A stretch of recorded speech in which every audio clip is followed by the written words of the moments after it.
Retournons à l'Assemblée nationale où le marathon budgétaire a démarré aujourd'hui. Les députés se sont penchés sur les considérations générales relatives au projet de loi des finances initiales. Les recettes de l'État attendues en 2026 s'élèvent à 6 188,8 milliards, soit une hausse de 1174,5 milliards. Aminata Mengfaldiaï. À l'ouverture de la session unique 2025-2026, les députés se sont penchés sur le projet de loi de finances initiale de l'année 2026, la LFI qui s'appuie sur 3 piliers essentiels: rétablir les équilibres économiques fondamentaux, moderniser la façon de gérer le budget et financer un développement endogène qui profite à tous.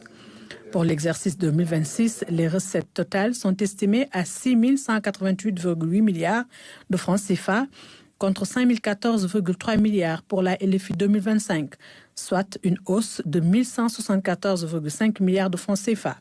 Quant aux dépenses, elles sont arrêtées à 7 433,9 milliards avec une progression de 12,4%.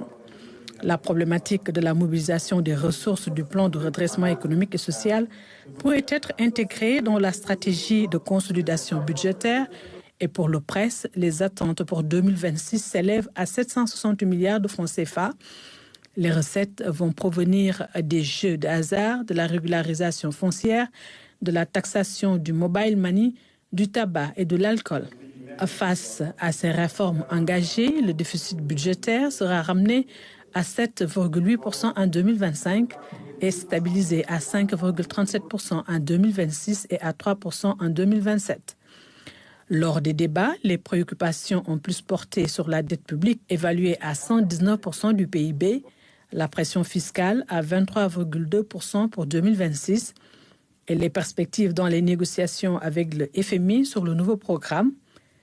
La rationalisation des budgets des pouvoirs publics, les APE, le rebasing ou encore l'absence de publication des bulletins statistiques de la dette publique depuis le mois de juin 2024.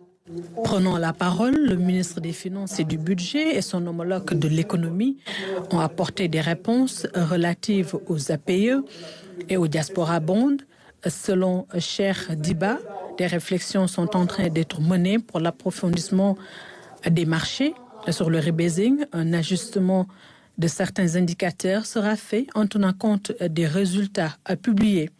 Sur le besoin de financement pour 2026, l'État table sur 6 075,2 milliards de francs CFA.